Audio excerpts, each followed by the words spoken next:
დღევანდელი მონაცემებით გრიპის გავრცელების ინტენსივობა საქართველოში ეპიდემიოლოგიურ ზღვარს არ აჭარბებს.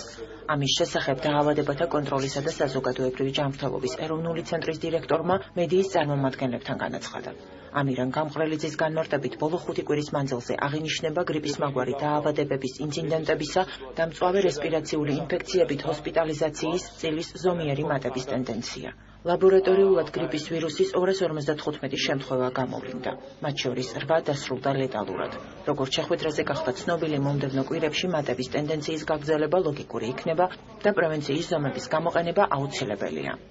მესამედან მეოთხე კვირის ჩათვლით გვაქვს ზრდის ტენდენციის შემცირება. რას ნიშნავს ეს?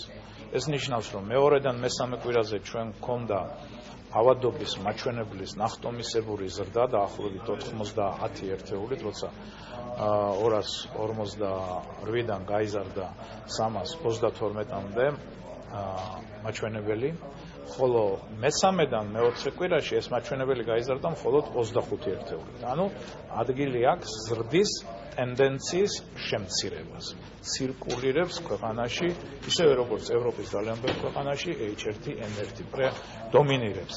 ეს შტამი განსაკუთრებით აგრესიულია ახალგაზრდა ადამიანებისადმი, განსაკუთრებით ასევე ორსულებისადმი და ქრონიკული დაავადებებით ავადმყოფებისადმი. ამიტომ ხაზს უსვამდა ისევ ვთხოვ განსაკუთრებით ფეხმძიმე ქალბატონებს, თუ არის პირველი სიმპტომები ვირუსული ინფექციის, მიმართონ თავის ოჯახის ექიმს, თავის მეანგინეკოლოგს და სწრაფად დაიწყოს შესაბამისი მკურნალობა.